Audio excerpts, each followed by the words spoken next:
Klik tombol berikut untuk mendapatkan update ilmu yang insya Allah bermanfaat.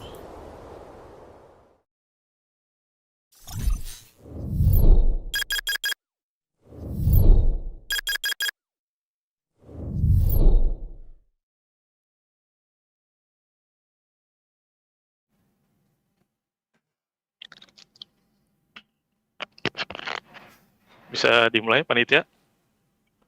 Panitianya dulu nih.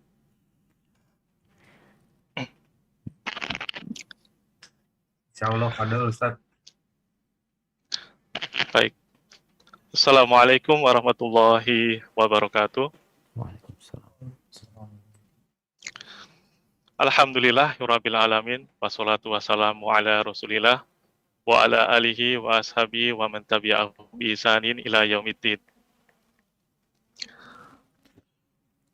Yang pertama, marilah kita bersyukur kepada Allah Subhanahu wa taala atas segala nikmat dan karunia yang telah diberikan kepada kita semua. Salawat dan salam kita haturkan kepada Nabi tercinta kita Muhammad Rasulullah Shallallahu Alaihi Wasallam beserta keluarga, sahabat, dan para pengikutnya yang tetap setia istiqomah mengikuti sunnah-sunnah beliau sampai akhir zaman nanti. Alhamdulillah, pada kesempatan malam yang berbahagia ini kita dipertemukan, dikumpulkan atas izin Allah Subhanahu wa taala di dalam satu majelis ilmu, satu kajian ilmu secara online yang akan diselenggarakan melalui aplikasi Zoom. Dan mudah-mudahan kajian ini diberkahi oleh Allah Subhanahu wa taala dan mudah-mudahan menjadi wasilah atau sarana kita untuk mendapatkan ilmu-ilmu agama yang sahih, yang benar, dan juga mudah-mudahan menjadi sarana bagi kita untuk lebih mendekatkan diri kepada Allah Subhanahu wa taala. Amin. Kami ucapkan selamat datang kepada rekan-rekan peserta kajian online ini. Ahlan wa sahlan. Terutama kami ucapkan terima kasih kepada rekan-rekan dari beberapa instansi penerbangan dan juga beberapa maskapai penerbangan yang telah bergabung di kajian online ini. Ada pilot, pramugari, kabin, ada pramugara dan teman-teman teknisi dan juga dari teman-teman TC. Ahlan wa sahlan, selamat datang, selamat bergabung di kajian online ini. Dan mudah-mudahan ini menjadi satu amal dan ibadah kita di dunia ini dan semoga mendapat pahala di sisinya. Dan di kondisi pandemik saat ini yang belum usai ini, mudah-mudahan teman-teman semua peserta kajian dalam kondisi sehat walafiat semua. Dan jika di antara mungkin saudara-saudara kita, keluarga kita, ataupun rekan-rekan kita yang pada saat ini sedang diuji oleh Allah dengan COVID-19 ini, mari kita doakan semoga segera Allah angkat penyakitnya dan diberikan kesembuhan seperti semula. Baik, rekan-rekan yang semoga dirahmati oleh Allah Subhanahu wa taala. Kajian pada malam hari ini akan mengambil tema bersama keluarga menuju surga, yang insya Allah materi akan disampaikan oleh Ustadz kita, guru kita, yaitu Ustadz Dr. Syafiq Reza Basalamah Hafizahullahu Ta'ala, yang tentunya kita sudah tidak asing lagi dengan beliau. Kita sudah sering mendengarkan ceramah-ceramah beliau di berbagai kajian dan di berbagai media. Dan alhamdulillah pada saat ini beliau sudah hadir di tengah-tengah kita. Mari kita sapa terlebih dahulu. Assalamualaikum ya Ustadz. Waalaikumsalam warahmatullahi wabarakatuh.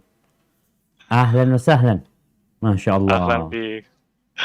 Bagaimana kabar Ustadz di sana? Alhamdulillah bekhair. Sehat semua. Alhamdulillah. Semoga dijaga sama Allah Barakallahu semuanya. fikum. Wa fikum mubarak. Baik Ustadz, kami ucapkan terima kasih yang sebesar-besarnya kepada Ustadz Syafiq Risa Basalamah. Jazakallahu khairan atas waktu luang yang diberikan kepada kita semua yang ada di sini di tengah kesibukan beliau berdakwah. Alhamdulillah masih meluangkan waktunya untuk kita untuk memberikan ilmu-ilmunya yang bermanfaat dan nasihat-nasihatnya yang tentu bermanfaat bagi kita semua di sini. Dan tentunya ini adalah satu kesempatan yang sangat berharga sekali buat kita. Ya, kita harapkan semua yang hadir di sini bisa mengambil manfaat ini dengan sebaik-baiknya. Baik, sebelum kajian online ini kita mulai, ada beberapa hal yang perlu kami sampaikan berkaitan dengan adab-adab dan tata tertib di dalam pelaksanaan kajian online ini.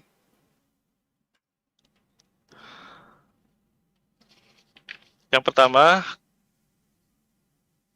mari kita luruskan niat kita ikhlas karena Allah semata. Kemudian yang kedua, selama kajian berlangsung tidak diperkenankan para peserta menyela atau memotong pembicaraan Ustadz, baik ketika beliau sedang menyampaikan materi maupun ketika sedang menjawab pertanyaan. Yang ketiga, peserta diharapkan tetap tenang dan fokus serta bersungguh-sungguh dalam menyimak kajian ini sampai selesai.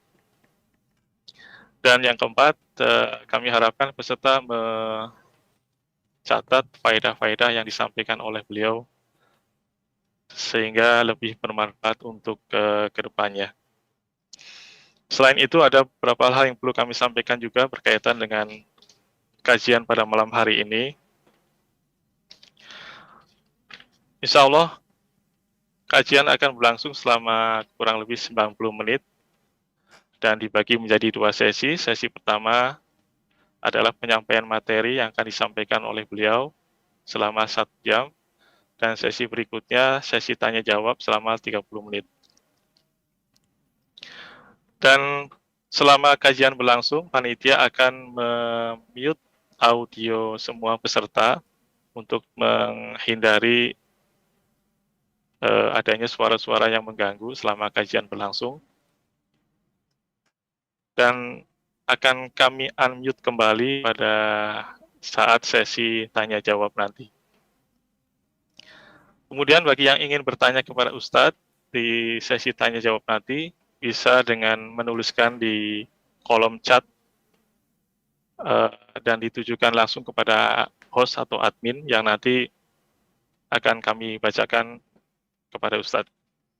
Dan bisa juga bertanya secara langsung dengan cara menggunakan fitur raise hand dengan mengklik gambar tangan yang ada di layar Zoom masing-masing peserta. Dan nanti akan kami berikan kesempatan untuk berbicara, bertanya langsung kepada Ustadz. Dan yang berikutnya, pertanyaan kami harap berkesesuaian atau berkaitan dengan tema pada malam hari ini.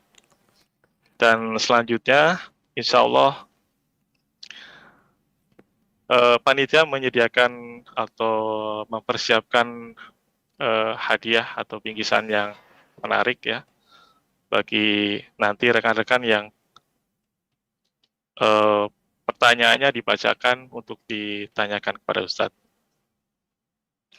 Dan untuk selanjutnya, mari kita dengarkan bersama kajian ilmu yang sangat bermanfaat dengan tema Bersama Keluarga Menuju Surga yang akan disampaikan oleh beliau Ustadz Dr. Syafiq Risa Basalamah Hafizahullah Ta'ala.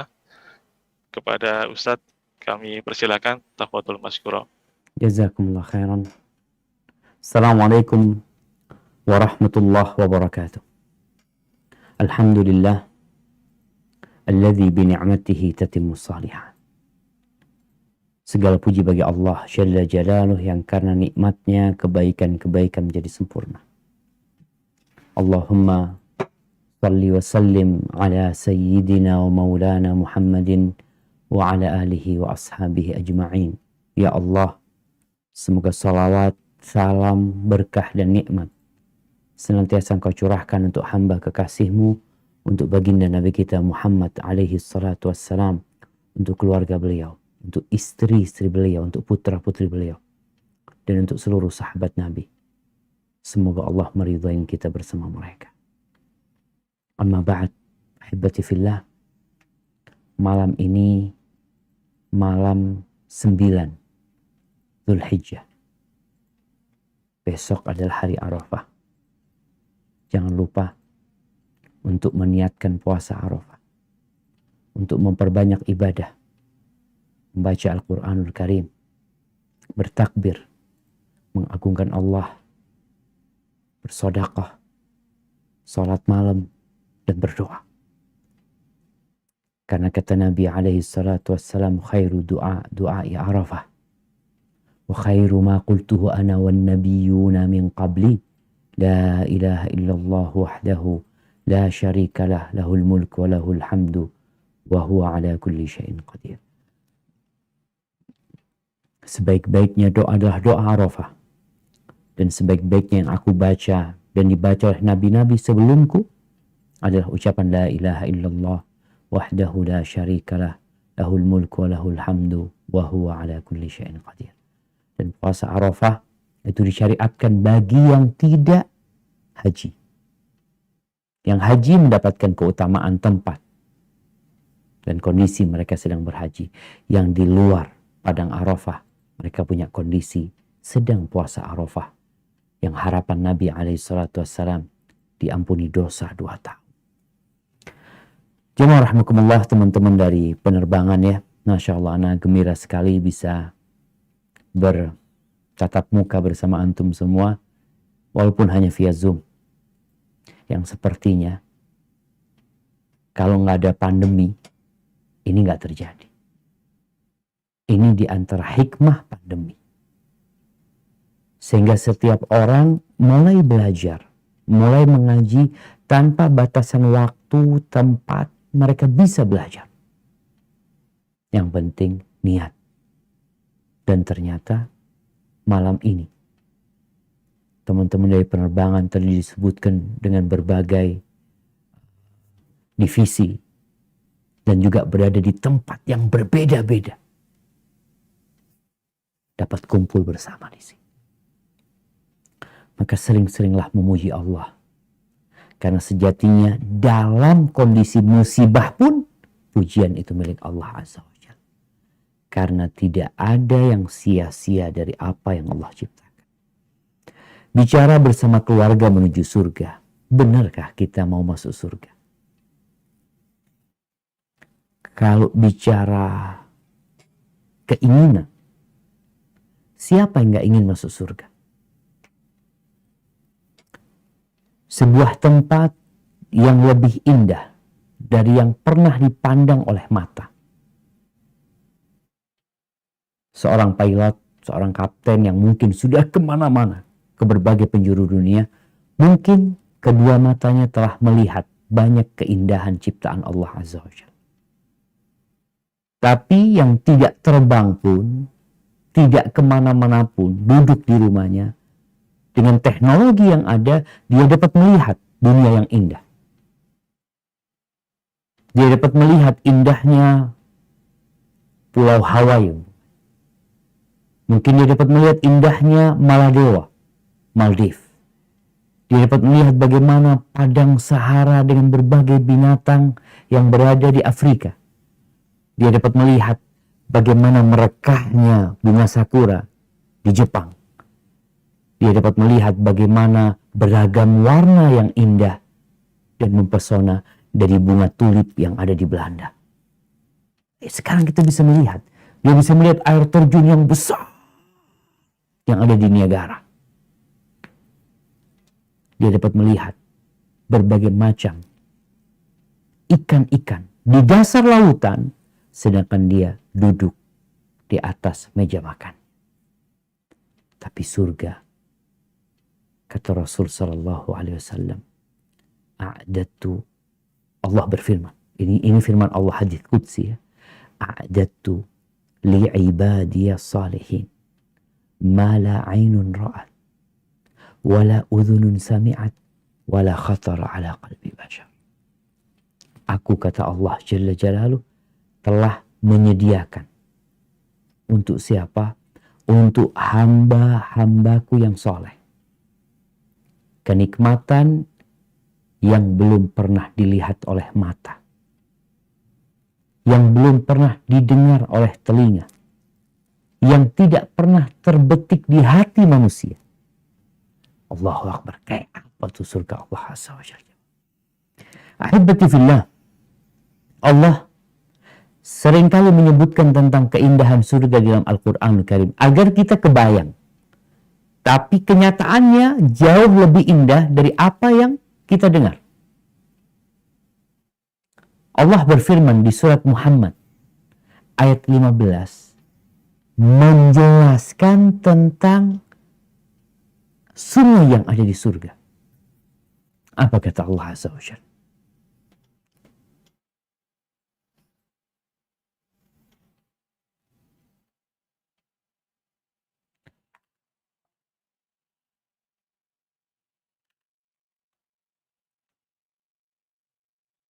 Masih di mute kayaknya.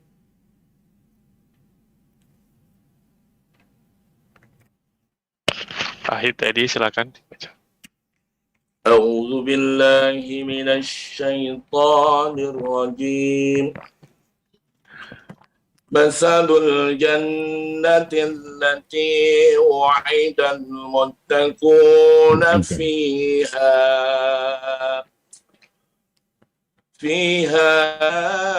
أنهار من ماء غير آسن وأنهار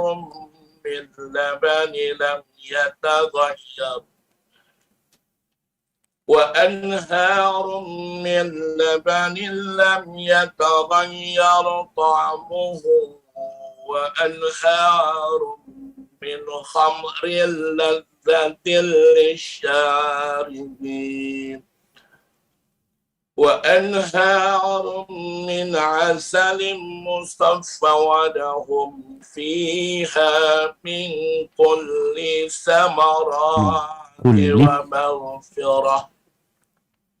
ومغفرة من ربهم كمن هو خالد في النار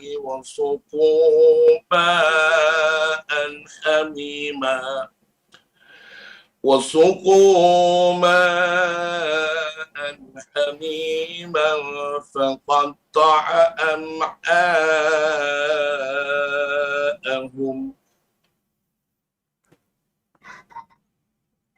Apakah perumpamaan penghuni surga yang dijanjikan kepada orang-orang yang bertakwa, yang di dalamnya ada sungai-sungai dari air yang tiada berubah rasa dan baunya, sungai-sungai dari air susu yang tiada berubah rasanya, sungai-sungai dari khamar atau arak yang lezat rasanya bagi peminumnya, dan sungai-sungai dari madu yang disaring. Dan mereka memperoleh di dalamnya segala macam buah-buahan dan ampunan dari Tuhan mereka, sama dengan orang yang kekal dalam neraka dan diberi minuman dengan air yang mendidih sehingga memotong-motong ususnya. Barakallahu fikum. Ini salah satu keindahan yang ada di surga. Ada sungai dari air yang tidak berubah. Kita kalau melihat sungai ya, yang bening, jernih, kepingin kita berenang di sana. Dan ternyata di sana ada yang lebih indah dari yang pernah dilihat manusia. Ada sungai dari susu. yang tidak berubah. Susu itu kalau dibiarin beberapa waktu rusak. Ini sungainya dari susu. Ada sungai dari arak yang lezat, tidak memabukkan. Lezat. Sungai, bukan di botol, tapi di sungai. Kemudian dari madu yang murni dan nikmat rasanya. Dan segala buah-buahan ada di sana. Ahibati fillah, kalau bicara bangunan di surga, orang tuh ketika berkeluarga dia kepingin punya rumah sendiri di dunia. Walaupun kecil nggak apa-apa, yang penting milik sendiri daripada ngontrak. Bagaimana kalau dia punya rumah yang besar? Karena dia berpikir memiliki keluarga yang banyak. Sehingga dia harus berpikir kembali bagaimana mempersiapkan semua itu. Maka ahibati fillah, kalau yang ingin ke surga Allah Azza wa Jalla bersama keluarganya, maka paling tidak engkau harus mempersiapkan diri. Berapa biaya yang harus dikeluarkan? Apa saja syarat dan ketentuan yang harus dipenuhi? Bekalnya apa? Maka kita perlu tahu. Teman-teman yang di penerbangan biasa terbang, selalu bawa tas. Anda lihat yang namanya pilot, co-pilot bawa tas, ya, pramugara, pramugari, semua bawa barang. Dia tahu barang yang dia persiapkan itu untuk berapa hari dia tinggal di sana. Kebutuhan-kebutuhan yang sangat waruri harus dia bawa. Kalau perlu bawa uang, bawa uang. Dan kadang-kala kita melihat para penerbang ini meninggalkan keluarganya. Dia berangkat sendirian. Istrinya ditinggal. Atau suaminya ditinggal. Anak-anaknya nggak diurusin. Kenapa? Anak mau berangkat. Anak mau kerja. Untuk mendapatkan sepiring nasi. Atau lebih dari itu.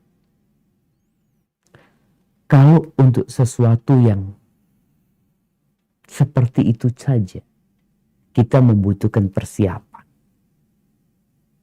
Kita bahkan perlu berkorban. Bagaimana untuk menuju surga Allah Azza wa Jalla yang luasnya arduhas samawati wal ardh. Luasnya surga itu seluas langit-langit dan bumi ini. Bumi ini kalau kita lihat di galaksi Bima Sakti hanya titik kecil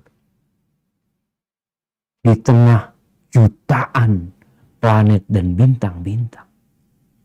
Semuanya nanti itu bakal jadi surga. Seluas langit. Namun ternyata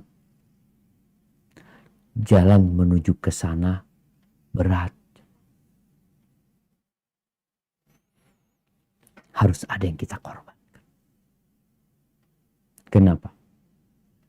Karena Rasulullah SAW mengatakan, huffatil jannah bil makari. Wa huffatin nar bisyahawat.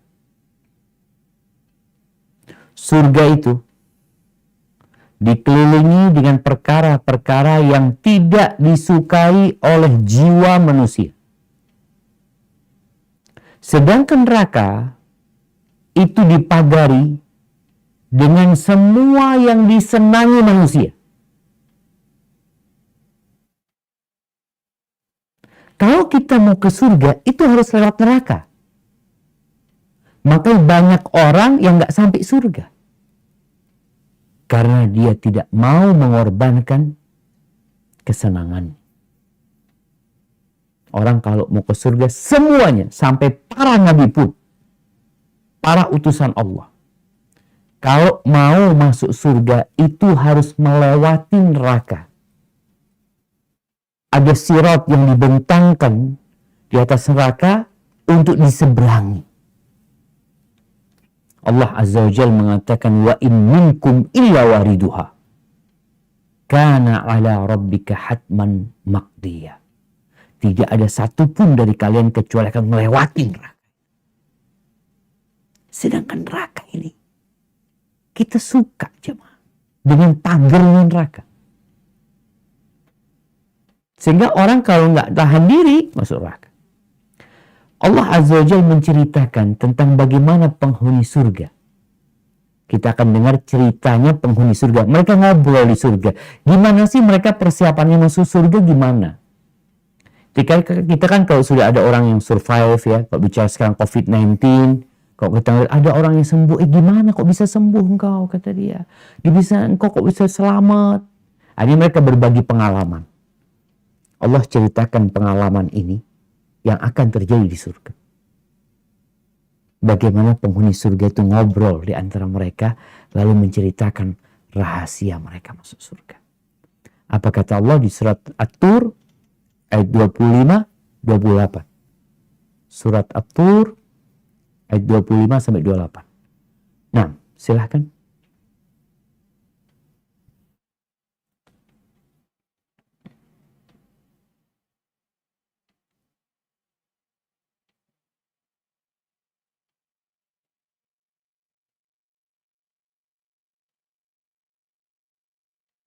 نعم تفضل. أعوذ بالله من الشيطان الرجيم وأقبل بعضهم على بعض يتساءلون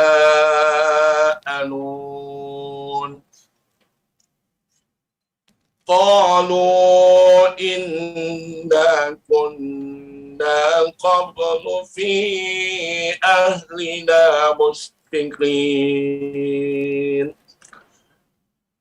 فمن الله علينا ووقانا عذاب السموم إنا كنا من قبل ندعوه إنه هو البر الرحيم. Dan sebagian mereka menghadap kepada sebagian yang lain saling bertanya. Mereka berkata, sesungguhnya kami dahulu sewaktu berada di tengah-tengah keluarga kami merasa takut akan diazab. Maka Allah memberikan karunia kepada kami dan memelihara kami dari azab neraka. Sesungguhnya kami dahulu menyembahnya, sesungguhnya Dialah yang melimpahkan kebaikan, lagi Maha Penyayang. Masya Allah. Jadi kalau benar mau masuk surga, perlu ada rasa takut dari azab. Orang kalau takut dari sesuatu, dia akan menghindari hal itu. Ini kita lihat bagaimana penghuni surga cerita. Pengalaman mereka. Kok bisa sih antum masuk surga? Kadang-kala seorang kapten ditanya, kapten kok bisa sih, gimana sih ceritanya kapten bisa sampai jadi kapten umpamanya? Atau yang di atasnya lagi. Dia bercerita, oh dulu kita berjuang, kita capek, kita di asrama, kita dilatih ini, itu. Banyak ceritanya. Dan semua ceritanya cerita perjuangan. Nggak cerita keenakan. Maka di sini penghuni surga cerita rasa takut yang ada di diri mereka, di tengah keluarga mereka. Sehingga mereka bersiap-siap untuk melewati api neraka dan menuju ke surga Allah Azza wa Jalla. Tapi kebanyakan keluarga, kebanyakan orang tua, suami, istri, yang ditakutkan itu masa tua.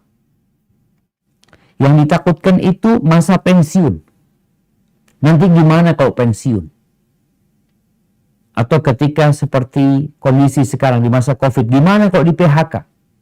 Gimana? Semua ketakutan yang sebenarnya ketakutan dengan sesuatu yang akan pergi. Sebesar apapun badai yang datang menghampiri kita, dia akan pergi. Yakin. Karena di dunia ini tidak ada kesedihan yang abadi dan tidak ada kesenangan yang hakiki. Kenapa? Karena Allah menjadikan dunia sebagai medan untuk ujian menuju surga Allah Azza wa Jalla. Ahibati fillah, bicara keluarga. Kebayang nggak ayah sama bapak, ayah sama ibu, anak sama bapaknya, suami sama istrinya, nanti itu akan saling kabur.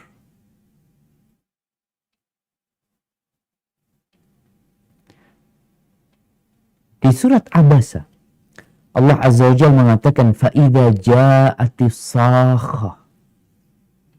Ketika datang tuh kiamat, apa yang akan terjadi? يَوْمَ يَفِرُّ الْمَرْءُ مِنْ أَخِيهِ. Orang tuh kabur dari saudaranya sendiri. Nggak ngurusin saudaranya. Nggak menyapa saudaranya. Wa ummihi wa abi. Dia meninggalkan bapak ibunya. Yang selama ini diperintahkan dia untuk berbakti kepada bapak ibunya, untuk menjaga silaturahim dengan saudaranya, dia kabur dari mereka. Wa sahibatihi wa bani. Istri yang kalau pulang kerja, dia datang ke rumahnya disambut sama istrinya, pada hari itu dia akan kabur juga dari istrinya.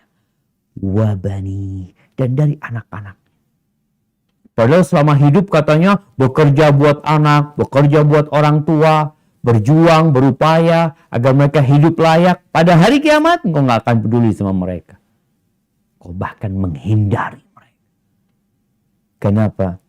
Likulli imri'in minhum yawma idzin sya'nu yughni. Semua disibukkan dengan dirinya sendiri.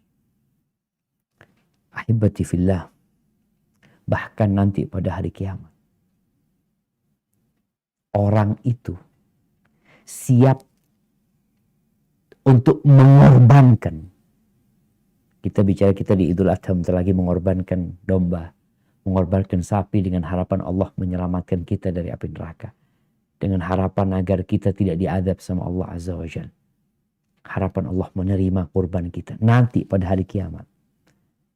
Allah Azza wa Jalla di surat Ma'arij mengatakan yubassarunahum yawaddul mujrim lau yaftadi min azabi yaumi idzin bibani. Akan ditampakkan kepada mereka. Mereka saling melihat sama keluarga mereka, bapak sama anak.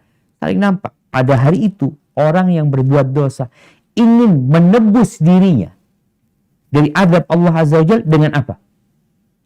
Dengan anaknya sendiri. Padahal di dunia bapak ini siap pasang badan demi anaknya. Anaknya ada masalah, bapaknya di depan.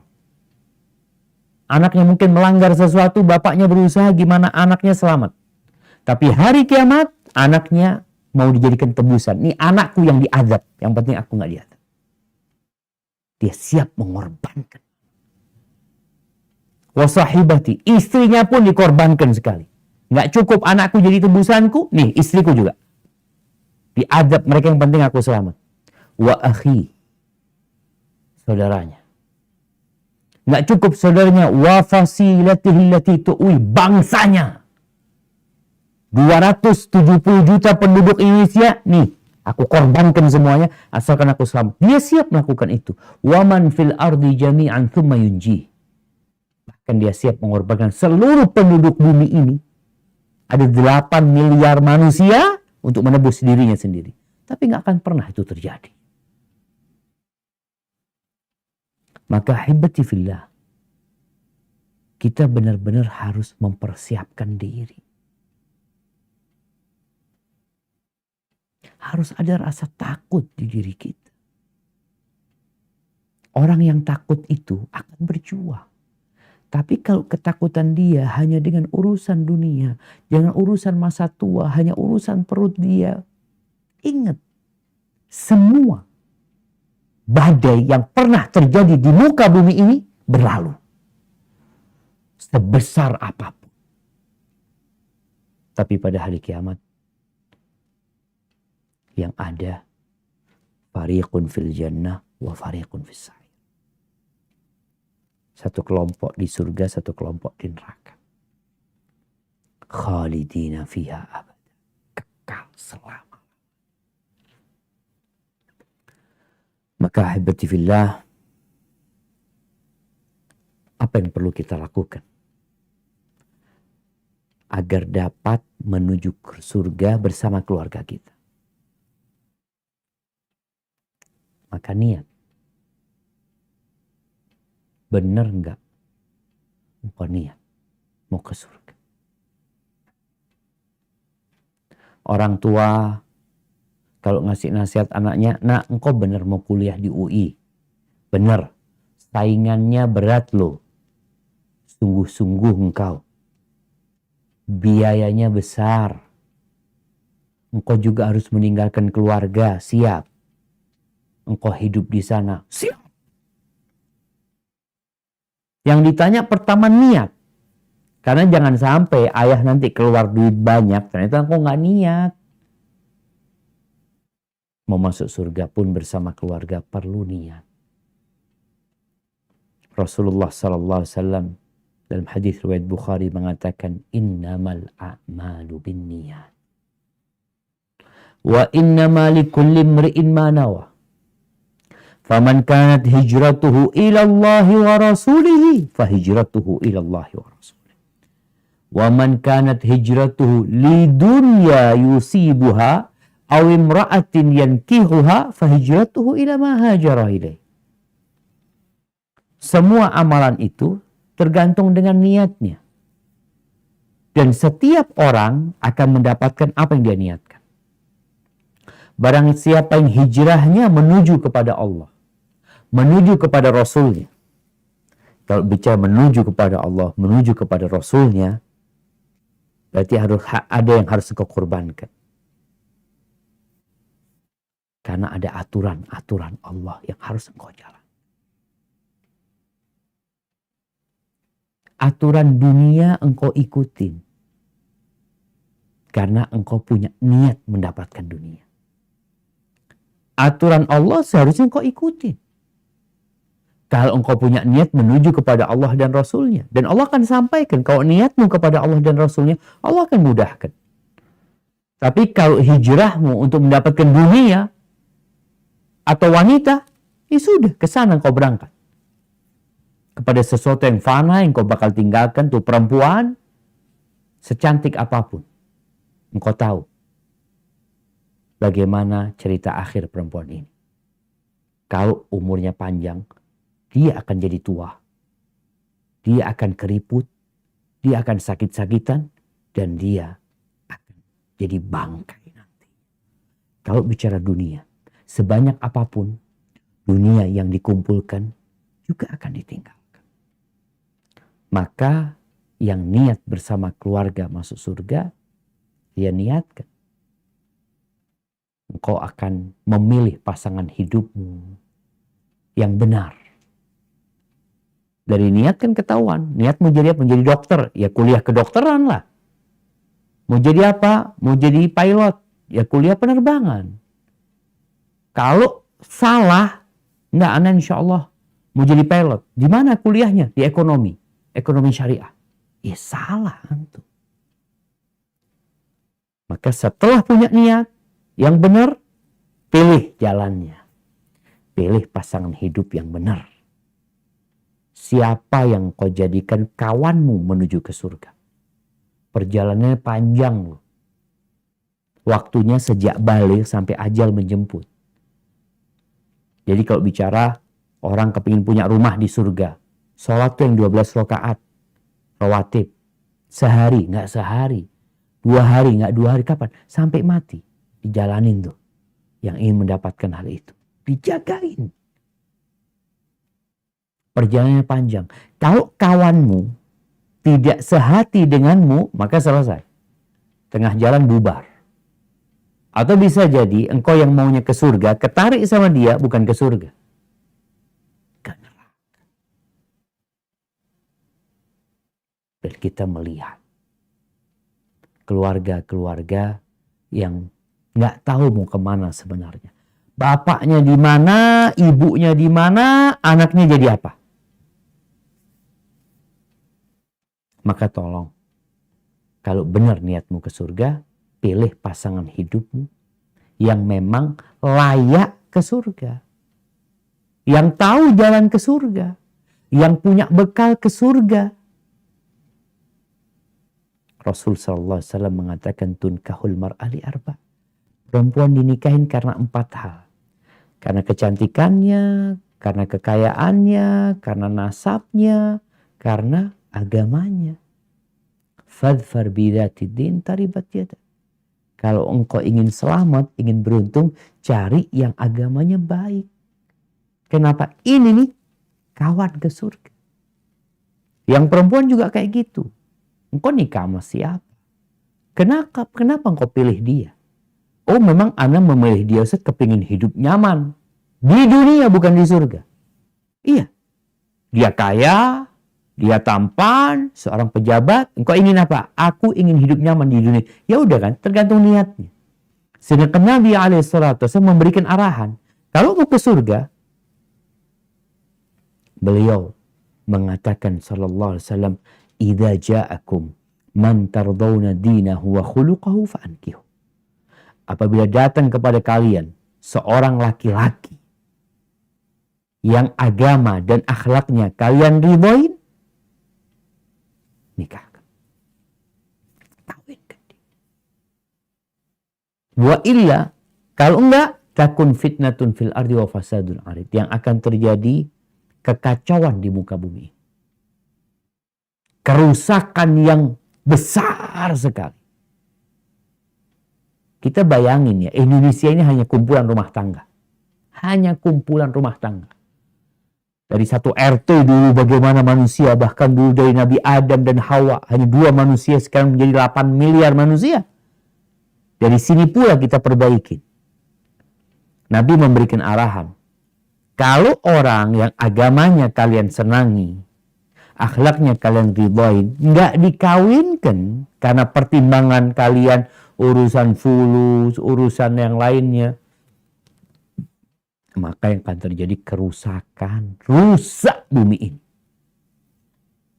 In kana fi, gimana kalau orang itu punya kekurangan? Semua punya kekurangan, tapi jangan sampai kekurangannya itu di akhlak dan di agama.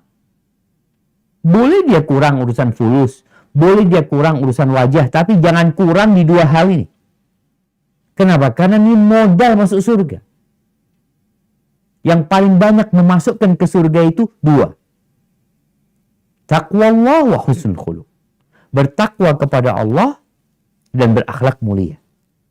Kalau engkau dapat yang kayak gitu, masa mau dilepas? Jangan dilepas. Tapi Ustaz, anak udah menikah. Ya, anak punya istri, ambisi dunia. Anak sudah minta dia berhenti kerja. Supaya fokus ngurusin anak-anak. Biar anak yang bekerja. Dengan harapan kita punya anak-anak yang soleh, soleha. Yang berbakti kepada orang tua. Yang dapat mendoakan orang tua. Tapi istri gak mau. Atau sebaliknya. Sang istri wanita soleha. Dia di rumah mempersiapkan anak-anaknya. Mengajar anak-anaknya. Cuma Ustaz, nih bapaknya gak sholat. Wallahi na'udzubillah. Kelakuan bapaknya gak benar. Marah-marah sama anak-anak. Tidak mendukung anak-anak untuk soleh-soleha. Apa yang harus dilakukan suami? Lakukan istri ketika itu. Udah terjadi nih. Udah jadi rumah tangga. Apalagi udah ada anak-anaknya. Maka perlu menyamakan visi dan misi. Kembali. Jadi kadang-kadang dalam perjalanan, awalnya udah jalannya bareng. Oke, mau ke surga, bismillah. Siapa yang gak mau ke surga? Di tengah jalan, kok kayaknya jalannya gak karu-karuan. Orang pada jalan lurus, kita udah mulai belok kiri. Nanti balik lagi ke kanan. Nanti belok kiri lagi. Takut kita lagi belok kiri, nggak sempat balik lagi ke jalan ke surga. Maka perlu adanya apa namanya?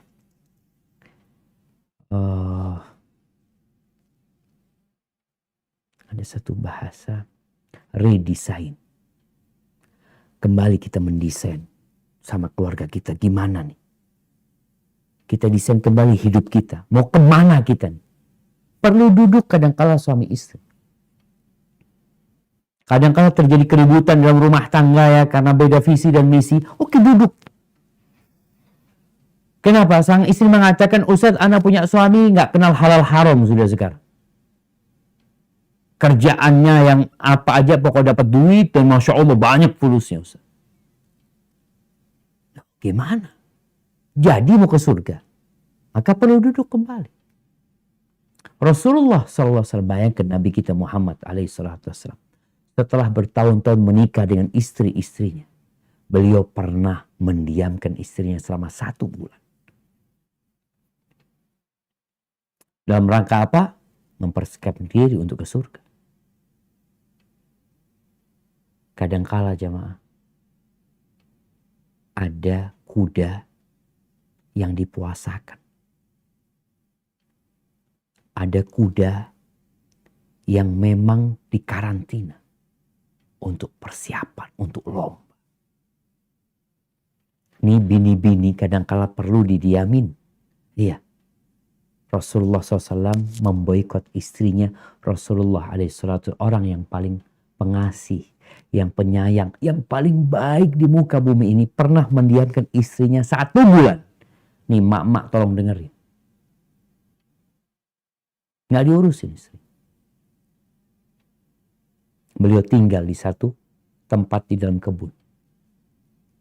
Ternyata istri-istrinya menuntut urusan dunia. Lebih dari yang seharusnya Nabi berikan kepada mereka. Mereka ribut urusan dunia.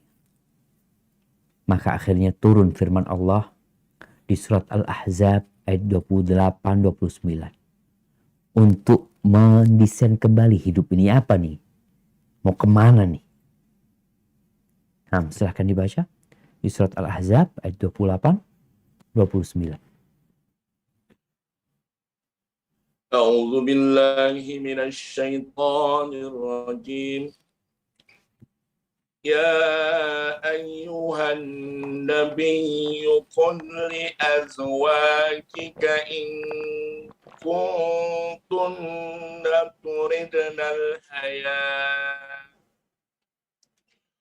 تردن الحياة الدنيا وزينتها فتعالين أمتعكن وأسرحكن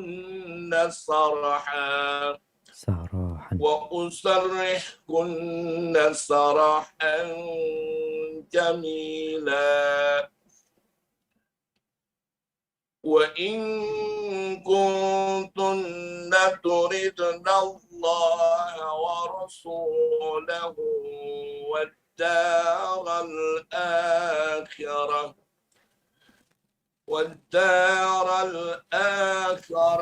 فإن الله أعد للمحسنات منكن أجرا عظيما.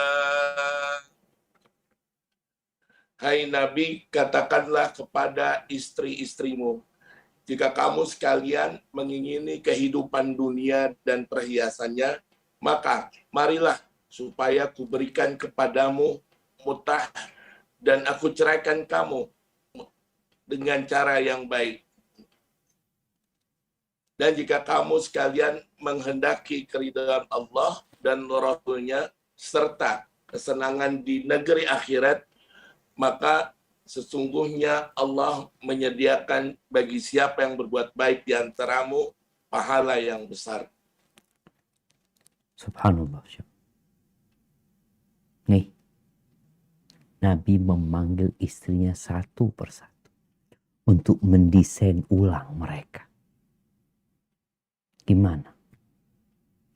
Katakan kepada istri-istri, maunya kalian apa? Mau dunia? Mau kenyamanan di dunia? Mau kelezatan dunia? Mau kemewahan dunia? Udah, kemari kalian. Aku akan kasih mut'ah. Mut'ah itu kayak model pesangon. Kasih duit, kasih kesenangan. Fadhal. Terus gimana? Selamat tinggal. Kita bisa baik-baik. Kita nggak bisa melanjutkan perjalanan bersama. Kenapa? Udah beda arah. Kalau ambisi harus satu. Tujuan harus satu. Loh Ustaz, emangnya nggak boleh menikmati dunia? Nggak jadi tujuan. Nggak boleh dunia jadi tujuan. Kalau bicara kesenangan dunia, boleh kita menikmati dunia. Tapi nggak boleh jadi tujuan. Nggak boleh jadi ambisi. Iradah, keinginannya dunia. Ya udah selamat tinggal. Kalau kita dapat dunia, dapat fulus, ya fadol dinikmatin. Tapi jangan menjadi tujuan hidup kita. Maka Nabi SAW mengatakan, kalau tujuan kalian, keinginan kalian dunia, selamat tinggal. Nggak bisa kita bersama-sama. Pisah, cerai. Nggak ada masalah. Tapi dengan cara yang baik-baik, udah. Silahkan lanjutkan perjalanan sendiri, aku akan cari keluarga yang baru. Untuk melanjutkan perjalanan menuju surga Allah. Wa in kuntunna. Tapi kalau ambisi kalian, kalau keinginan kalian itu keridhaan Allah, keridhaan Rasulnya, wad-daral akhir, dan kesenangan akhirat bukan dunia, maka Allah menyediakan pahala yang besar sekali buat orang-orang yang berbuat baik di antara kalian. Maka setelah kita mendesain ulang kehidupan kita, maka hendaklah para suami dan istri ini mempelajari kembali hak-hak dan kewajiban masing-masing. Semua mempelajari apa sih kewajibanku sebagai seorang suami? Apa sih kewajibanku sebagai seorang istri? Kalau tidak, walaupun tujuannya sudah sama, menuju ke surga, tapi dua orang ini tidak faham dengan hak dan kewajibannya, ribut. Contohnya seorang pilot sama co-pilot. Kalau dua orang ini sama tujuannya mau kemana? Sama, yuk kita ke Jakarta. Dari mana? Dari Surabaya. Tapi dua orang ini nggak tahu sama hak dan kewajiban. Yang co-pilotnya mau ngatur. Nggak, kayak gini. Tunggu, engkau siapa engkau? Engkau yang pilot apa aku yang pilot? Kadang-kadang suami istri yang nggak jelas mana yang pemimpin, mana yang dipimpin. Mana yang harusnya nurut dan mana yang seharusnya memerintah. Maka tolong dipelajarin. Allah Azza wa Jalla mengatakan ar-rijal qawwamuna 'alan nisa. Perempuan, laki-laki itu adalah pemimpin-pemimpin bagi para wanita. Oh, berarti pemimpinnya engkau suami. Ya kalau jadi pemimpin paling tidak yang benar. Masa ilmunya pemimpin, di bawahnya ilmunya yang dipimpin. Paling enggak engkau bisa memberikan arahan. Engkau tahu bagaimana mengarahkan, bagaimana mengajak, bagaimana memerintah. Allah telah menjadikan laki-laki pemimpin atas wanita. Para wanita harus tahu diri. Walaupun mungkin suaminya ya secara finansial di bawah dia, tetap suaminya pemimpin. Dan sang suami tugas terbesarnya bukan sandang, pangan, papan. Tapi tugas terbesar suami, kata Allah Azza wa Jal, ya ayyuhalladzina amanu qu anfusakum wa ahlikum nar. Wahai orang-orang beriman, selamatkan diri kalian dan keluarga kalian dari api neraka. Engkau yang tanggung jawab. Jangan berharap engkau masuk surga sendirian ya, tanpa mempertanggungjawabkan anak buahmu, tanpa mempertanggungjawabkan istri dan anak-anakmu. Seorang kapten, seorang pilot itu bertanggung jawab atas apa yang dia bawa. Ada apa-apa, pilotnya. Begitu pula di rumah. Ada apa-apa, oh bapaknya, suaminya ini nggak benar nih. Sampai ada suami yang dayuth. yang Allah tidak akan melihat kepada dia, tidak akan berbicara sama dia. Ini orang juga akan diampuni sama Allah Azza wa Jalla. Dia akan dapat azab Allah Azza wa Jalla. Artinya dengan dosanya itu dia diancam neraka. Siapa ad-dayuth? Laki-laki yang gak punya rasa cemburu. Yukirul mungkar fi ahli. Dia biarkan kemungkaran terjadi di keluarga. Engkau pemimpinnya. Ketika ada masalah di satu bandara, yang dicari kepala bandaranya, kok bisa terjadi? Oh, anak gak tahu, kok bisa terjadi? Engkau yang tanggung jawab. Ya. Bagaimana seorang Kapolres dicopot gara-gara ada satu kesalahan di salah satu wilayahnya. Kenapa? Engkau pemimpin.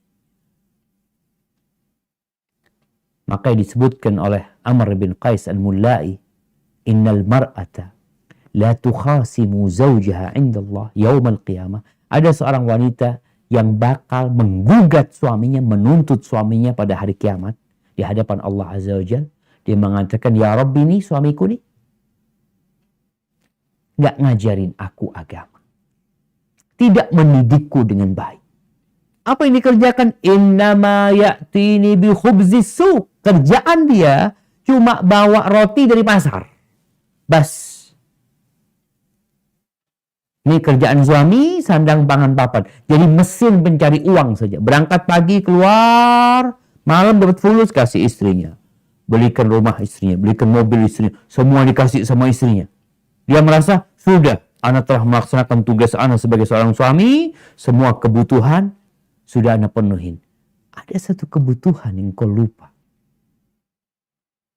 Kebutuhan hatinya, ruhnya, yang terkadang tidak diperhatikan. Kita perhatian sama kebutuhan jasad.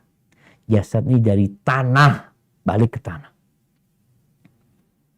Maka para suami harus tahu dengan kewajibannya. Para istri juga harus tahu apa sih kewajiban dia. Dengarkan, taat, patuhi suami. Kalau tidak terjadi ini, istri nggak taat, namanya pesawat itu, kalau co-pilotnya nggak taat, mungkin bisa berantem di kokpit itu. Berantem di sana, satu pesawat amburadul.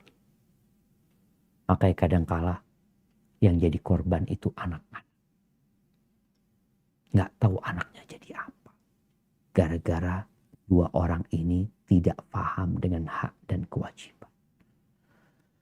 Ya, juga kita harus paham. Nggak ada yang sempurna. Oleh karena itu Rasul SAW menganjurkan agar kita melihat yang salah diperbaikin, yang kurang dilengkapin. Tapi perlu ada saling memaafkan. Kalau suami sedang marah, istri ingat, diam. Kenapa? Ya ini mau ke surga nih, bareng-bareng.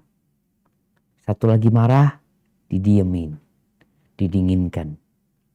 Minta maaf. Agar kendaraan ini bisa lanjut. Kalau tidak, berhenti di situ. Kemudian kalau dikasih rezeki anak sama Allah Azza wa Jalla, maka tolong anak itu dipersiapkan juga menuju surga Allah Azza wa Jalla. Enggak semuanya harus jadi ustadz, enggak. Enggak semuanya harus jadi kiai, tidak. Terus semuanya harus belajar tentang Allah Azza wa Jalla. Ajarkan kepada anak kita 3 hal. Apa? Man rabbuk, madinuk, man nabiyuk. Siapa Rabbmu? Apa agamamu? Siapa nabimu? Ini 3 ilmu yang harus ditanamkan kepada keluarga kita kalau mau masuk surga. Kenapa? Ini pertanyaan bakal ditanya nanti. Bagaimana tatkala kita meninggalkan dunia ini? Bagaimana tatkala bapak mati, ibu mati, anaknya mengantarkan ke kuburannya, ditinggal sama anaknya. Nggak ada satupun dari anaknya, dari kerabatnya yang mau menemani itu mayit di liang lahat sana selama tinggal. Ajarin nih. Loh, kalau itu mudah Ustaz, 1 jam selesai. Bagaimana anak-anak meyakini 3 perkara. Dan mereka juga mengetahui konsekuensi dari apa yang mereka ucapkan. Ahibati fillah. Luqman Al-Hakim. Dia punya anak. Dia tahu anak itu dilahirkan di atas fitrah. Jadi manusia ini ketika dibiarin, insya Allah dia akan bertauhid. Beribadah kepada Allah. Yang bikin tuh anak majusi, yang bikin tuh anak ateis, yang bikin itu anak Yahudi, yang bikin tuh anak Nasrani, Buddha, Hindu yang lainnya, orang tuanya. Allah berfirman di surat Luqman ayat 13. Apa kata Allah Azza wa Jalla?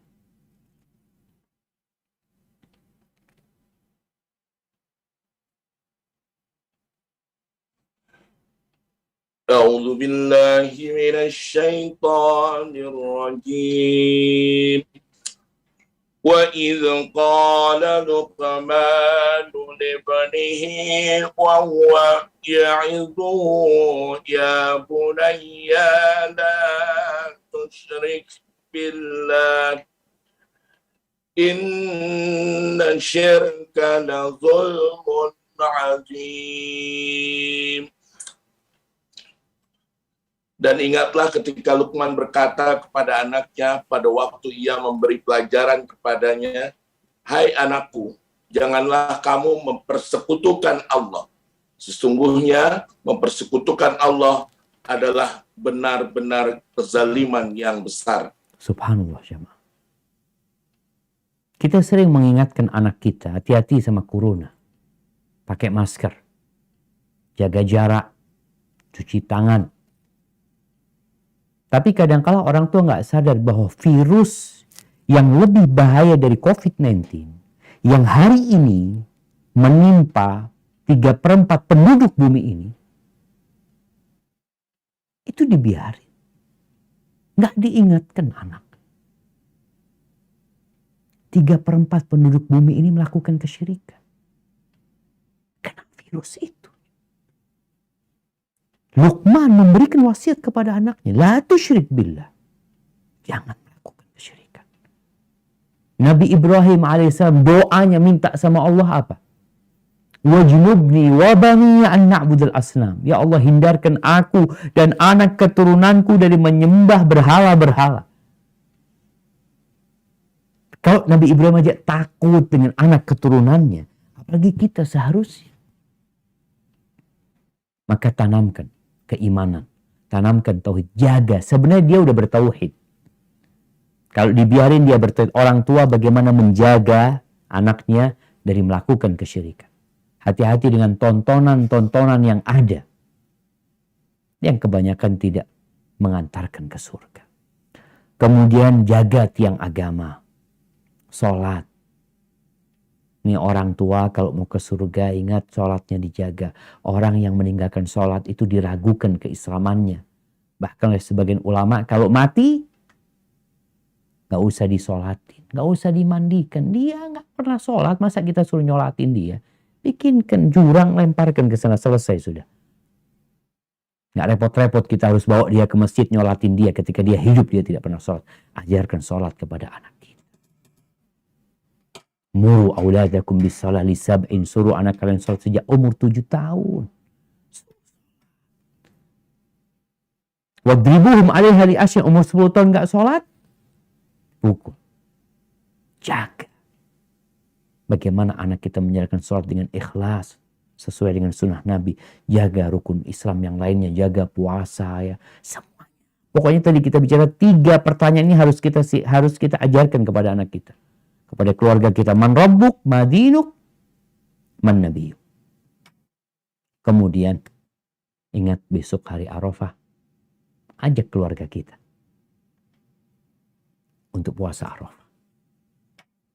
agar diampuni dosa 2 tahun. Sampaikan kepada mereka. Kemudian ingatkan untuk banyak-banyak bertakbir. Di Idul Adha juga sampaikan yang punya rezeki, ayo korban. Ayahnya berkorban, ibunya mungkin punya juga berkorban.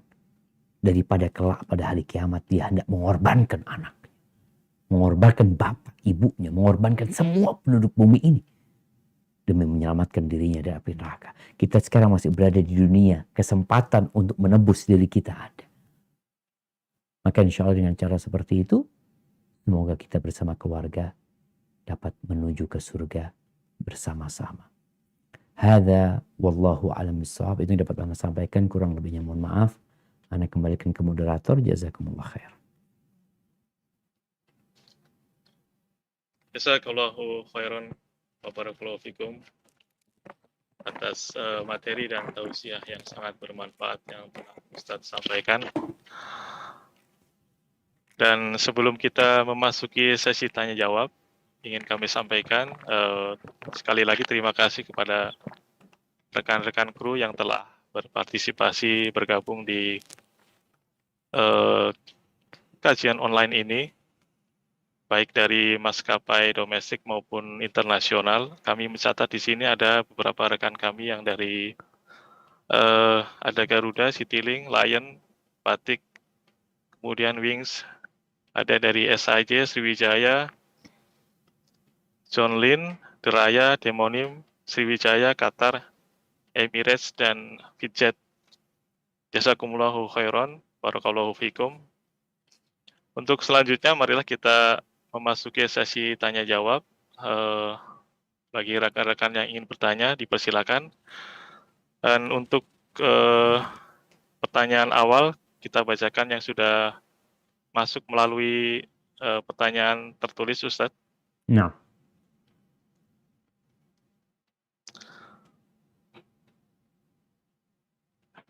Ada pertanyaan dari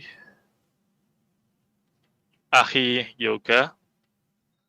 Mohon tanya Ustadz, kita sebagai kru sering meninggalkan sholat Jumat karena tugas penerbangan. Apakah tugas terbang termasuk jihad? Terima kasih. Wassalamualaikum warahmatullahi wabarakatuh. Masya Allah. Barakallahu fikum. Naam, ahibati fillah.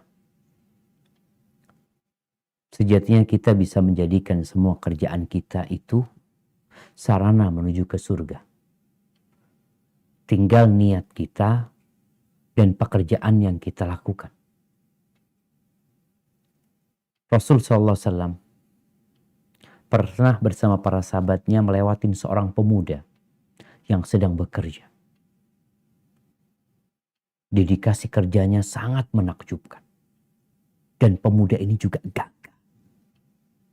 Para sahabat radhiyallahu ta'ala anhum mengatakan, laitahu kana fi sabilillah. Andai kata tenaganya, upayanya, badannya itu untuk di jalan Allah gitu loh. Bukan untuk cari fulus ini.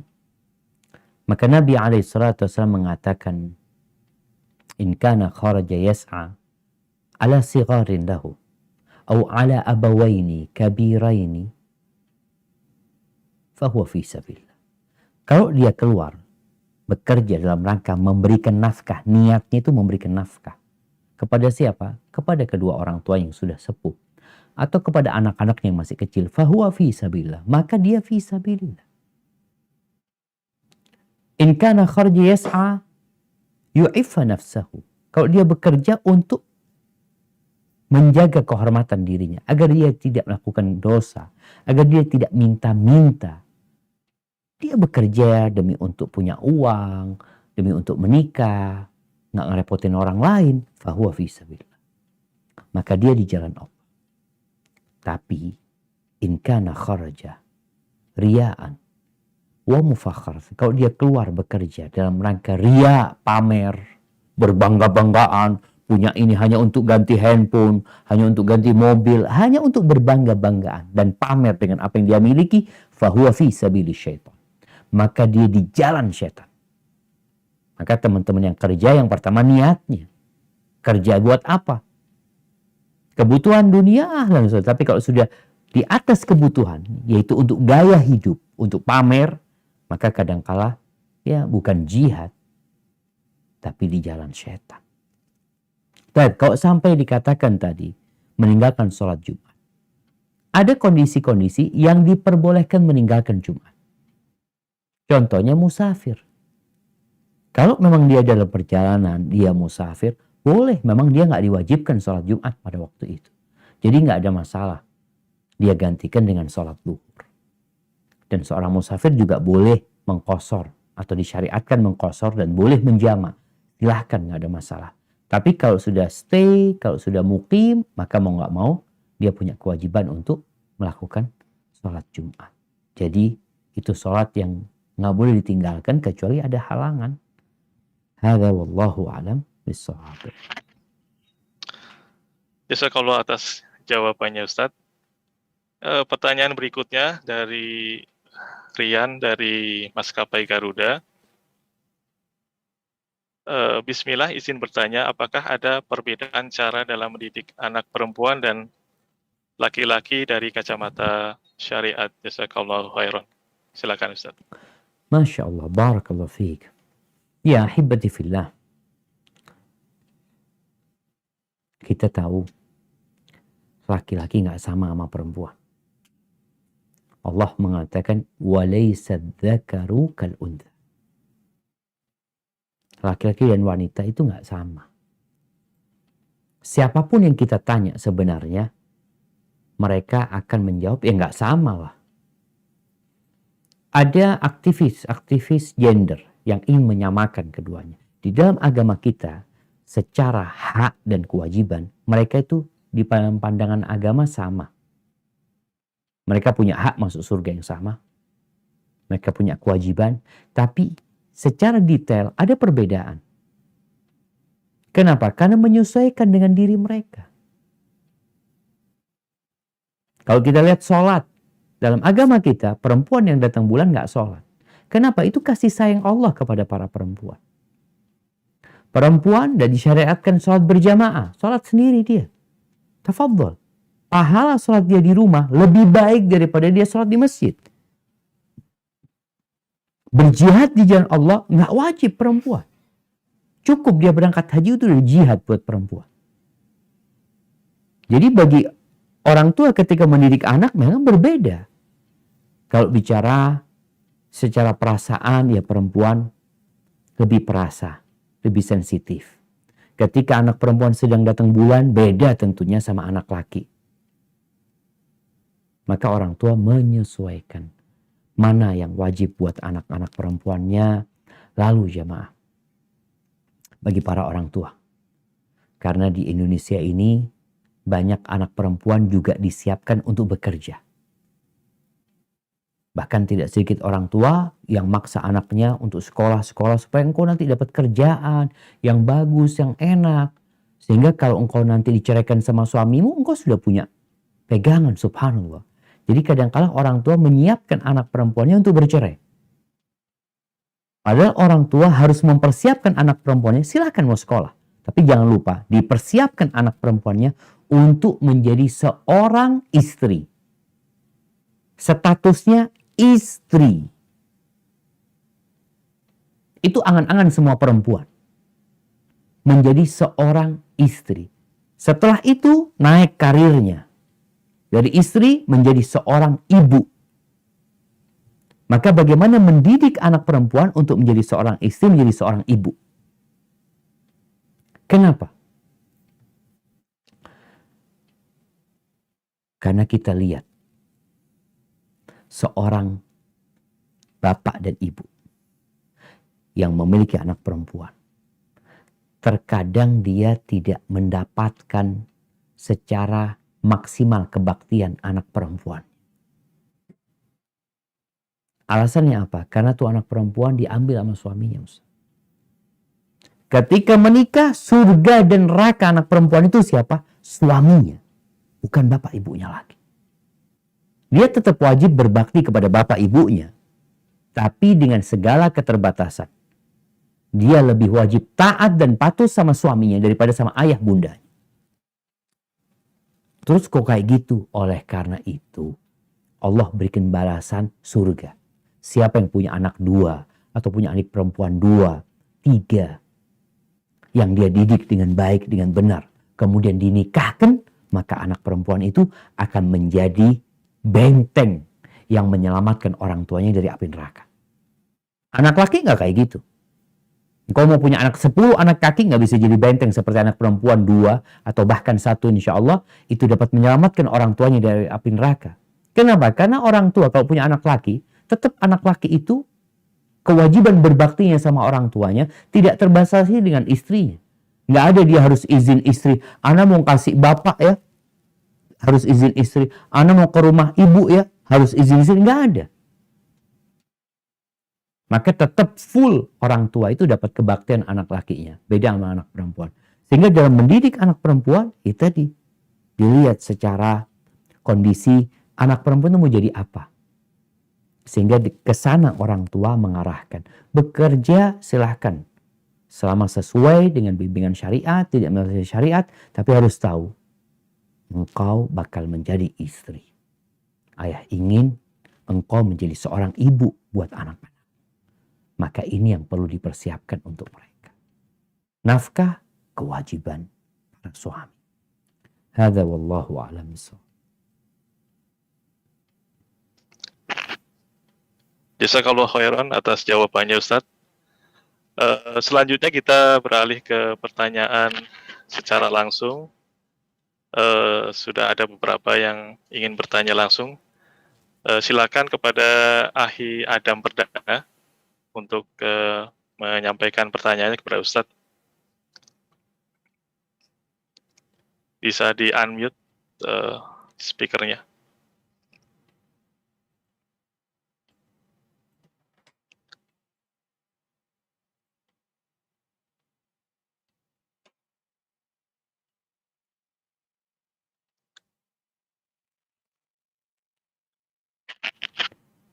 Tafadhol Akhi Adam Perdana.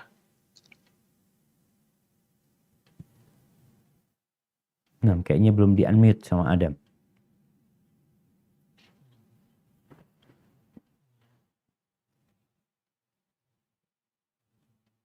Ada suaranya Adam. Akhi Adam belum keluar suaranya. Baik Ustadz, untuk selanjutnya kita ke penanya yang lain. Kepada Ahi Evin, dipersilakan. Assalamualaikum Ustadz, saya Evin. Waalaikumsalam warahmatullahi wabarakatuh. Terima kasih atas waktunya Ustadz untuk kami Ustadz. Jazakallahu khair. Karena ingin bertanya, bagaimana Ustadz, tadi seperti Ustadz bilang, tidak semua anak harus menjadi Ustadz. Terus bagaimana kami untuk memilah ini anak berbakat di pelajaran syar'i atau kita cukup mengajarkan dulu aja untuk masalah dunia, ya sudah nanti anaknya yang menentukan, atau bagaimana ya Ustaz? Jazakallahu khair Ustaz. Masya Allah. Naam, barakallahu fiik. Ya, ahibati fillah. Kalau bicara nggak semuanya harus jadi ustadz ya, tapi semuanya harus belajar ilmu agama. Ilmu yang dasar. Yang setiap muslim harus tahu. Rasulullah SAW mengatakan, talabul ilmi faridatun ala kulli muslim. Menuntut ilmu kewajiban bagi setiap muslim. Jadi kalau bicara kewajiban, ya yang wajib yang kita ajarkan kepada dia. Lalu orang tua banyak di masa kini kepingin anaknya itu jadi ustadz umpamanya. Ya dilihat. Ketika dia memang seorang yang semangat belajar agama, ya dari sejak kecil kita melihat dia ada keseriusan di sana, ya kita arahkan ke sana. Tapi biasanya kalau kita lihat di Indonesia sendiri, penjurusan itu biasanya setelah SMP. Setelah anak itu lulus SMP, SMA-nya sudah ada jurusan. Jurusan matematika, ada yang IPA, mungkin ada yang sosial. Sudah mulai kelihatan. Nah, disitulah kita bisa mengarahkan. Ketika masih kecil, ya kita fokus ajarkan kepada dia agama. Kalau bicara pesantren, rata-rata pesantren itu setelah SD. Tapi ada juga yang setelah SMP mereka. Setelah itu orang tua dapat berkomunikasi sama anak. Nah, engkau itu kepingin kemana? Kalau ayah sih kepinginnya seperti ini. Karena udah gede, udah bisa ngobrol sama orang tuanya. Maka dilihat kalau ternyata anak itu kecondongannya ke ilmu duniawi. Silahkan diarahkan. Tapi yang jelas tadi ilmu agama yang wajib sudah dia pelajari. Ana merasakan beberapa mahasiswa ketika psikotes dia. Ana tanya sama dia. Antum kepingin ke kampus kita ini karena keinginan sendiri atau dorongan orang tua? Ada yang mengatakan, ibu ana Ustaz yang minta Ustaz. Dia cerita macam-macam, sedangkan ana itu kepingin jadi dokter kata dia. Atau jadi apa waktu itu. Ada yang kepingin jadi dokter. Akhirnya ana ngomong, boleh ana telepon ibu antum. Telepon nama ibunya. Ana ngomong sama ibu. Ibunya kepingin anaknya jadi ustaz. Ana ngomong alhamdulillah anaknya ibu penurut. Dia disuruh ibu, dia datang. Dia taat sama ibunya. Tapi yang dikhawatirkan, dia nggak serius di sini.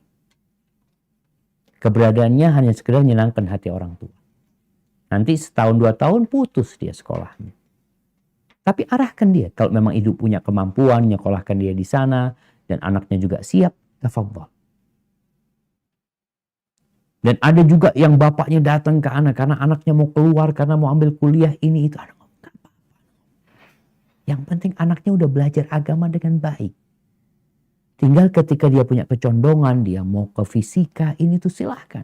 Tapi ada juga yang banting setir di tengah jalan. Berapa banyak kita lihat ustadz-ustadz kita yang belajar ekonomi, belajar fisika, belajar kimia, belajar nuklir, banting setir. Nggak ada masalah, nanti itu secara alami orang itu kadang-kadang belum paham. Jadi memang ada anak-anak itu yang nggak dapat pendidikan agama yang baik dari orang tuanya. Sehingga ketika dia sudah kuliah, dia mulai bisa memahami tentang kondisi kehidupan ini. Dia belajar agama, kok kayaknya ana lebih condong ke sini gitu. Maka dia akhirnya meninggalkan kuliah dia belajar agama. Maka orang tua kalau sudah ngaji, alhamdulillah. Dia sudah bisa memberikan arahan kepada anaknya sejak mulai kecil. Tapi kan ada kelebihan anaknya di bidang apa. Kalau bicara dia matematikanya bagus Ustaz. Dia ke agama pun diperlukan matematika. Ada ilmu faraid itu, kita ingin dia menjadi ahli waris. Ahli ilmu waris ya. Sehingga bermanfaat buat dunia dan akhiratnya insyaallah. Hadza wallahu a'lam bissawab.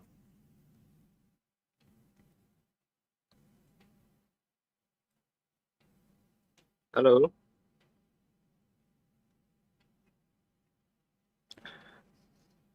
Jazakallahu khairan Ustaz atas jawabannya, semoga bisa dipahami oleh yang bertanya. Untuk pertanyaan berikutnya, kami persilakan kembali Ahi Adam Perdana untuk bertanya langsung kepada Ustadz. Dipersilakan. Assalamualaikum warahmatullahi wabarakatuh, Ustadz. Waalaikumsalam warahmatullahi wabarakatuh. Ahlan wa sahlan. Barakallahu fiik. Ustadz, izin saya ingin bertanya. Saya udah sering terkait dengan tema ini ya. Saya ingin ngajak keluarga saya, istri saya, juga saya punya keluarga saya. Namun keluarga saya terutama ayah, ibu, bahkan om juga ada yang masih melakukan kegiatan-kegiatan yang dianggap ibadah, sehingga seperti ada, kalau saya bilang perbuatan-perbuatan yang tidak ada contohnya. Juga saya memberikan juga ngasih tahu tentang riba, tentang ain, dengan berusaha selembut mungkin. Hubungan saya terhadap mereka itu baik. Ustadz, yang saya ingin ditanyakan yaitu apakah saya bisa di surga nanti berkumpul dengan mereka dengan ya belum tersampaikan ya gitu Ustadz. Karena hidayah aku yakin Allah yang kasih aja gitu. Cuman belum sampai sekarang belum bisa berubah. Subhanallah. Nah, itu aja. Adam? Iya, Ustaz. Baik, jazakallah khair. Barakallahu fikum. Nah, mahibati fillah. Ada keluarga kecil, ada keluarga besar. Kita tahu posisi anak beda sama posisi bapak. Bagaimana cerita Nabi Ibrahim mengajak bapaknya? Jadi kalau ada anak-anak yang memiliki orang tua yang sulit diajak ke jalan menuju ke surga, yang sulit untuk diajak hijrah menuju kepada Allah dan Rasulnya, maka kita sudah punya contoh bagaimana Nabi Ibrahim mengajak ayahnya selembut mungkin, dengan adab dan etika yang paling luhur. Pada akhir cerita, bapaknya mengatakan, la illam tantahi ya Ibrahim la arjuman. Kalau engkau nggak berhenti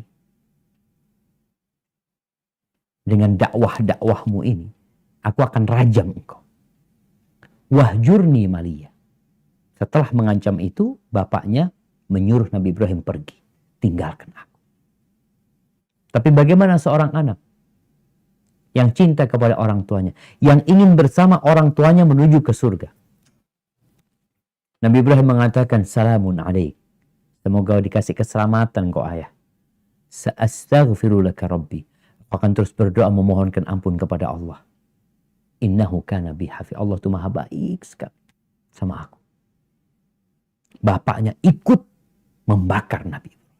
Tapi terus Nabi Ibrahim mendakwain ayahnya, mendoakan orang tuanya, tapi pada akhirnya ayahnya mati dalam kekufuran. Maka seorang anak yang ingin bersama keluarga besarnya masuk surga, ya terus berdoa dan terus berdakwah. Selama orang tuanya masih muslim, ada kesempatan untuk bersama keluarga masuk surga. Allah Azza wa Jalla mengatakan, walladzina amanu wattaba'athum dzurriyyatuhum biimanin alhaqna bihim dzurriyyatahum ma alatnahum min amalihim min syai'.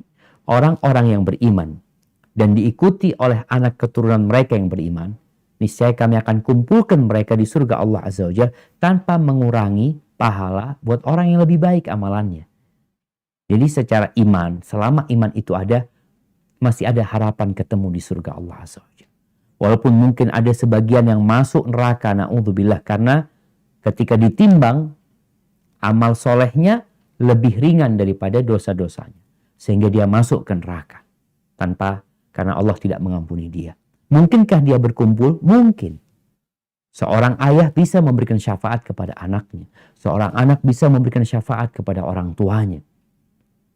Nanti di sana. Terus apakah mereka akan dikumpulkan di satu tempat? Wallahu a'lam bishawab. Ada yang mengatakan tidak. Semua sesuai dengan amalannya. Tapi mereka bisa saling mengunjungin. Sebagaimana seorang anak di dunia ini nggak kumpul sama orang tuanya. Tapi diziarah ke rumah orang tuanya. Orang tuanya kadang-kala membesuk dia. Mengunjungin dia. Di surga pun akan terjadi saling berkunjung. Di antara orang tua sama anaknya. Bersama kerabat-kerabatnya. Jadi masih ada kemungkinan bab syafaat itu ada di sana. Selama orang tua kita tidak melakukan kesyirikan, mati di atas Islam. Tapi mungkin tadi dikatakan ada amalan-amalan yang tidak sesuai dengan sunnah. Mungkin ada dosa-dosa yang masih dikerjakan padahal kita sudah berusaha. Tapi yang jelas jangan pernah putus asa untuk berdakwah dan untuk mendoakan. Berbeda suami istri. Karena bapak anak ini nggak bisa dipisahkan. Nggak ada suratnya. Kalau suami istri ada suratnya, ada surat nikahnya. Ketika sang istri tidak mau diajak ke surga, maka suami bisa tegas. Bahkan bagaimana tadi kita membaca di surat Al-Ahzab, ayat 28-29, Nabi ngasih pilihan kepada istrinya, engkau mau ke surga atau enggak? Enggak mau ya sudah. Kalau bicara mau secara lisan iya. Tapi ketika perbuatannya tidak sesuai, maka kadangkala perceraian jadi solusi. Kenapa? Karena suami akan dimintain pertanggungjawaban nanti tentang istrinya. Ini di saat memang nggak memungkinkan. Tapi kalau masih bisa diperbaiki, ya terus diperbaiki. Hadza wallahu a'lam bishawab. Jazakallahu khairan Ustaz atas jawabannya. Kita beralih ke pertanyaan tertulis. Ada pertanyaan dari Ahi Putra. Ustadz izin bertanya, seorang lelaki bertanggung jawab pada saat di akhirat terhadap ibu, istri, saudara perempuan, dan anak perempuan. Pertanyaan saya, apakah saudara perempuan dan anak perempuan akan tetap jadi tanggung jawab kita meskipun sudah menikah?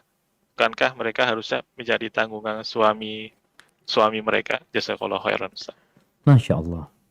Na'am, barakallahu fiik. Ahibati fillah. Kalau bicara bertanggung jawab, iya dia bertanggung jawab. Hanya saja ada masa-masa tadi anaknya menikah. Orang tua akan dimintain pertanggungjawaban di masa anak itu belum menikah. Karena di bawah tanggung jawab orang tua full. Ketika anak itu menikah, tetap itu anaknya. Tapi ada yang lebih bertanggung jawab lagi, yaitu suaminya. Terkadang orang tua ini memang di masa anak itu bersama orang tuanya, gak diurusin dengan benar. Sehingga jadi tanggung jawab orang tua. Anak dulu gak ngajarin sholat sama anak-anak anak. Anak dulu gak ngajarin anak-anak itu untuk mulai berhijab ya. Anak perempuan anak. Anak juga dulu urusan puasa gak terlalu peduli sama anak-anak. Tapi dia udah nikah. Berarti kan ada masa yang dia bakal ditanya sama Allah ketika menjadi tanggung jawab dia. Ketika menikah menjadi tanggung jawab suaminya. Akan tetapi bukan berarti putus. Orang tua memerintahkan kepada kebaikan, mencegah kemungkaran. Ketika dia tahu anaknya nggak sholat, oh itu kan sudah tanggung jawab suami. Nah, tapi tetap engkau seorang bapak, bila melihat kemungkaran, kita jangan ngelihat kemungkaran anak kita. Kita melihat kemungkaran yang lainnya. Kita punya tugas mencegah kemungkaran tersebut. Ima dengan tangan kita, kalau nggak mampu dengan lisan kita, kalau nggak mampu maka dengan hati kita. Rasulullah SAW ketika Fatimah sudah menikah, radhiyallahu ta'ala anha, Nabi itu masih membangunkan Fatimah bersama Ali untuk sholat malam. Masih. Kenapa? Tetap anaknya gitu. Tadi kita sampaikan, nggak ada ceritanya putus sebenarnya. Hanya ada peralihan tanggung jawab, yang lebih tanggung jawab adalah suaminya. Tapi kalau suami istri ketika terjadi perceraian selesai. Bicara kakak sama adik, ya juga dia melihat. Itu adik dia. Ketika adiknya umpamanya nggak sholat walaupun sudah menikah, adiknya melakukan kemaksiatan, ya sebagai seorang abang, dia tetap berusaha untuk memberikan nasihat. Walaupun sekali lagi, tanggung jawab terbesar tentunya suaminya pada waktu itu. Hadza wallahu a'lam bishawab. Nah.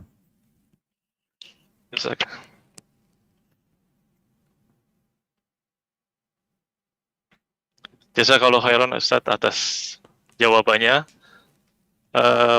Pertanyaan selanjutnya, dan mungkin ini adalah pertanyaan yang terakhir karena waktu yang tidak memungkinkan. Pertanyaannya cukup menarik, Ustaz. Tidak disebutkan namanya. Assalamualaikum warahmatullahi wabarakatuh. Izin bertanya, di era pandemik ini, setelah kita bekerja selama 4 hari, kita pulang dan mengisolasi diri untuk mengetahui ada gejala COVID-19 atau tidak. Namun sebelum selesai isolasi mandiri, ternyata kita sudah dijadwal terbang kembali. Bagaimana solusi untuk menyalurkan hasrat biologis kita dengan istri, Ustaz? Masya Allah. Ana jadi bingung gitu. Nah, ahibati fillah. Wallahu a'lam bishawab. Jadi kalau bicara isolasi mandiri, yang tentunya dia nggak bisa menyalurkan dengan istrinya.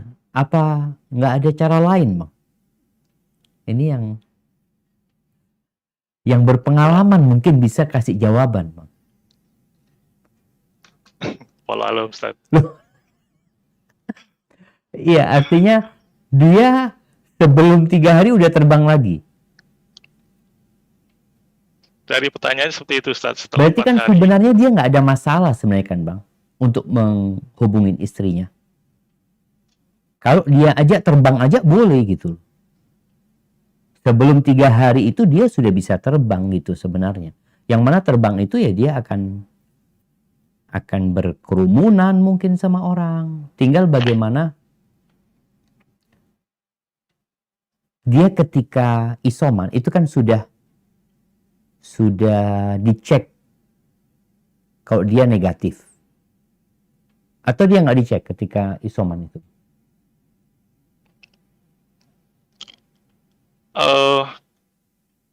Di sini disebutkan setelah pulang beliau mengisolasi diri untuk mengetahui ada gejala COVID-19 atau tidak. Mungkin setelah belum selesai isolasi mandirinya ternyata sudah dijadwal kembali. Berarti mungkin beliau terdeteksi positif mungkin Ustaz. Terus gimana berangkat lagi dia positif dia, Bang?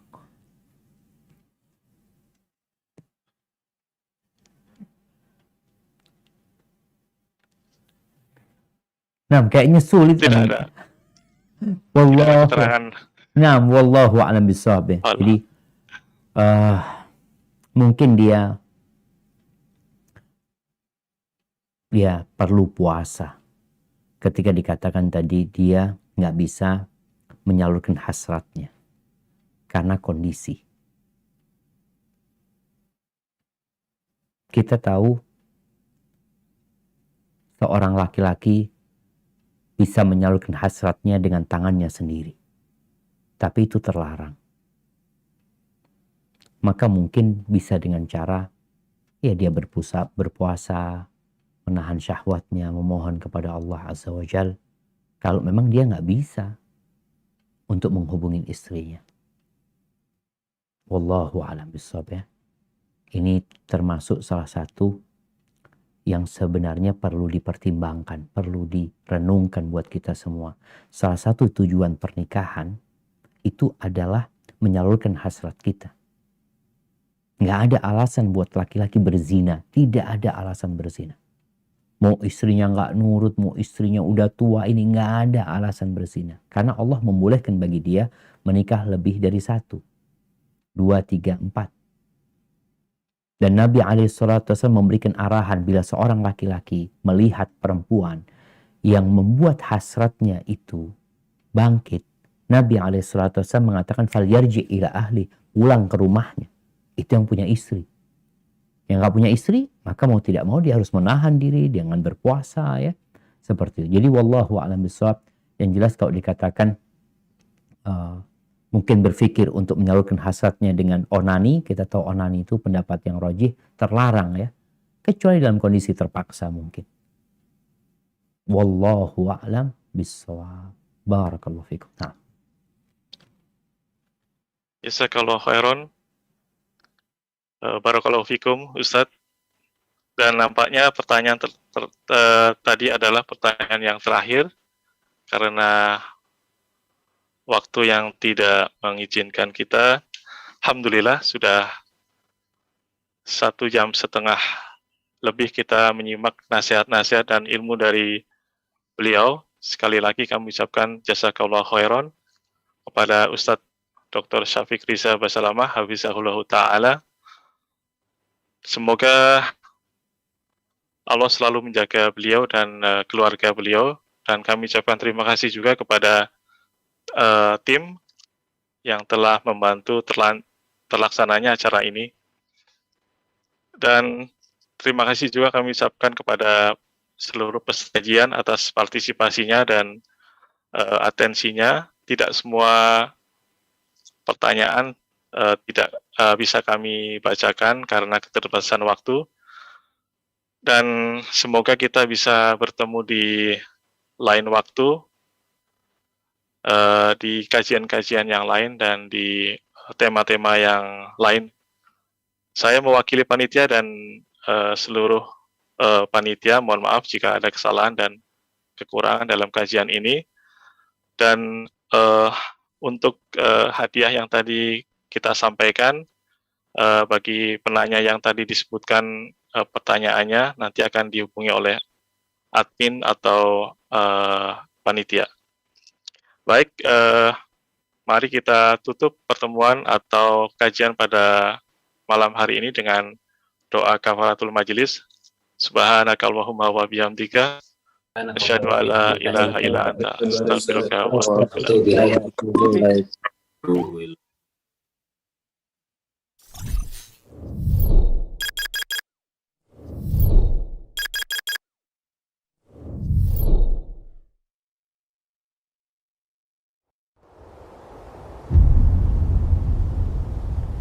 klik tombol berikut untuk mendapatkan update ilmu yang insya Allah bermanfaat.